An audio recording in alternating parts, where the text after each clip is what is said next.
Boa tarde, estamos de volta com o Senado agora. Depois de mais de 70 anos, o Brasil deverá ter um novo Código Penal. Em 2011, uma comissão de juristas elaborou a proposta que foi apresentada como projeto de lei pelo senador José Sarney. Hoje, na Comissão de Constituição e Justiça, foi lido o relatório do senador Vital do Rego. O texto de mais de 1.000 páginas tomou por base o substitutivo do senador Pedro Taques. Além da atualização de crimes e penas, ele prevê mecanismos que reforçam a defesa do Estado Democrático de Direito. Após vista coletiva, o relatório receberá emendas até a próxima sexta-feira e será votado na reunião da próxima quarta-feira, 17 de dezembro. Entre as linhas do direito penal mínimo e do direito penal máximo, procuramos alcançar o direito penal do equilíbrio, consubstanciado no substitutivo que ora apresentamos e que acreditamos aperfeiçoa sobremaneira a legislação penal brasileira. A CCJ também discutiu a democratização das eleições para a escolha das diretorias dos tribunais regionais federais e dos tribunais de justiça dos estados. Atualmente, apenas 17% da magistratura podem votar na escolha do presidente e vice-presidente dos tribunais. A Lei Orgânica da Magistratura Nacional prevê que os cargos diretivos dos tribunais, presidentes, vice-presidente e corregedoria, serão exercidos pelos magistrados mais antigos. Eu acho que a sindicalização da eleição dos tribunais transforma os tribunais em associações de magistrados. A radicalização da democracia seria fazer com que a sociedade interferisse na eleição dos juízes e na formação dos tribunais. Os senadores pediram vista do projeto. A comissão aprovou um conjunto de medidas para tornar mais eficiente a cobrança de débitos trabalhistas já reconhecidos pela Justiça do Trabalho. Foi adiada a votação em plenário do novo Código de Processo Civil, que estava marcada para essa manhã. Há divergências sobre alguns pontos do relatório do senador Vital do Rego. Um deles é a possibilidade de conversão de uma ação individual em coletiva. O dispositivo foi retirado do texto, mas alguns senadores querem restabelecer a emenda incluída pela Câmara. Além disso, o senador Aloysio Nunes Ferreira quer que o projeto seja analisado pela Comissão de Constituição e Justiça. A proposta foi aprovada apenas por uma comissão especial temporária. Se os parlamentares chegarem a acordo, a votação pode ocorrer ainda hoje no plenário. A Comissão Mista de Orçamento aprovou hoje a previsão de receita da União para o ano que vem. O relatório já incorpora as novas metas econômicas do governo de redução do crescimento do país. A queda da arrecadação federal em 2015 foi estimada em 18 bilhões de reais, se comparada à proposta orçamentária do Executivo. O novo cálculo da receita, ele reflete o resultado dessa nova fase, digamos assim, que se inicia no país, para que em 2015 nós possamos ter um orçamento mais execuível, né? Sem a necessidade de alteração de metas durante o ano e talvez inclusive reduzindo a necessidade de contingenciamento. Às 18 horas nós vamos votar o relatório preliminar do orçamento e a partir desse relatório votado, abre prazo para emenda até a próxima terça-feira, dia 16. E se Deus quiser, no dia 22, no encerramento dos trabalhos do Congresso, a gente vota o relatório do orçamento no Congresso Nacional, dando assim ao Brasil, já no início do ano, um orçamento que ele possa trabalhar. A Comissão de Direitos Humanos aprovou o projeto de lei que estabelece novas regras para a prevenção e combate a incêndios em edificações e áreas de reunião de público. A comissão também aprovou representação junto à Comissão de Direitos Humanos da Câmara contra o deputado Jair Bolsonaro, do PP do Rio de Janeiro. O parlamentar afirmou em discurso que não estupraria a deputada e ex-ministra dos Direitos Humanos, Maria do Rosário, porque ela não merece. A comissão pede que a Câmara apure se a fala de Bolsonaro constitui quebra de decoro parlamentar. A Comissão de Assuntos Sociais aprovou o projeto que altera a lei que regulamenta a profissão dos corretores de imóveis.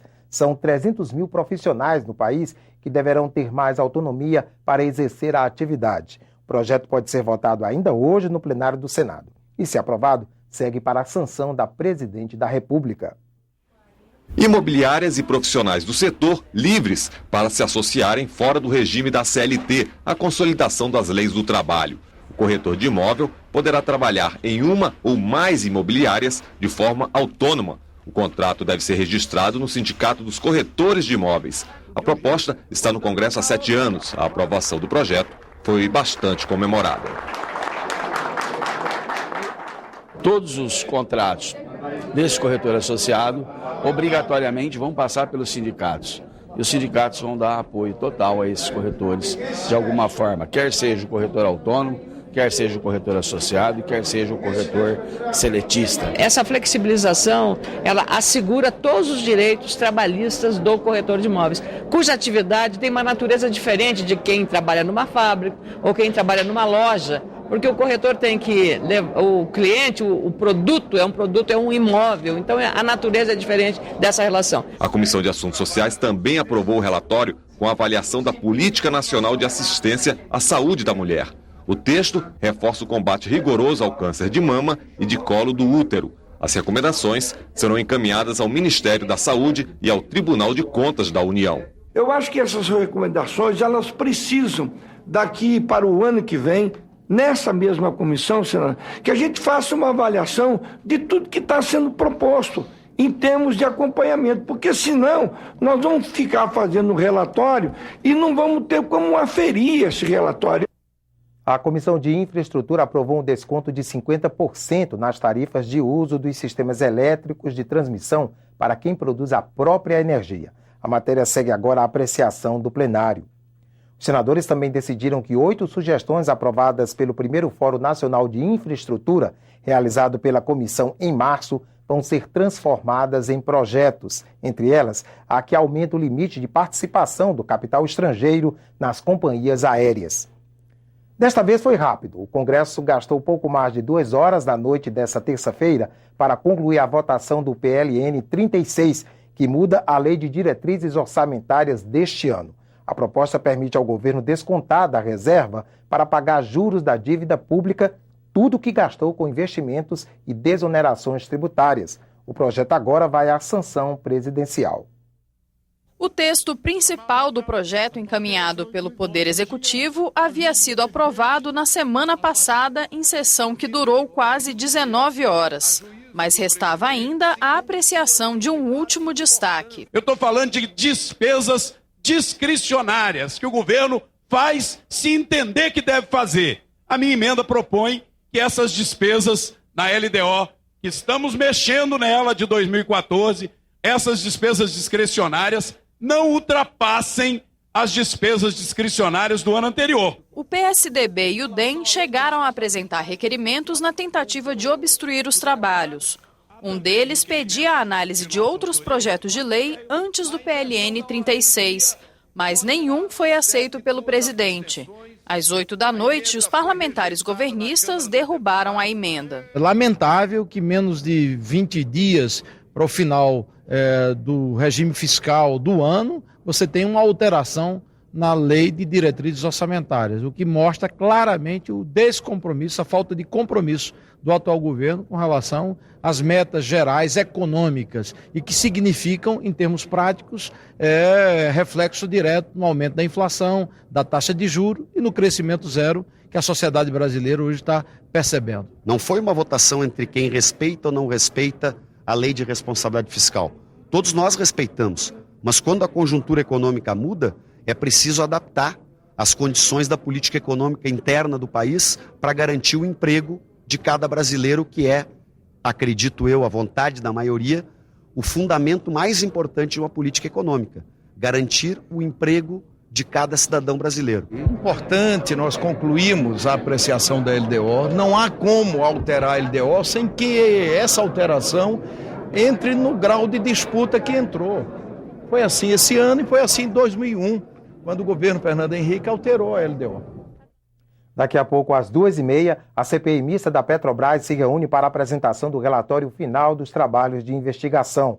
O documento deve se concentrar em 4 eixos: a compra da refinaria de Pasadena, nos Estados Unidos, denúncias de pagamento de propina a funcionários da estatal, falta de segurança nas plataformas e superfaturamento na construção de refinarias. Você pode assistir à reunião da CPI pela página da TV na internet, no endereço que aparece aí no vídeo, ou então pelo youtube.com/TV Senado. O O Senado agora termina aqui. Você assiste em instantes à sessão plenária deliberativa desta quarta-feira. Boa tarde.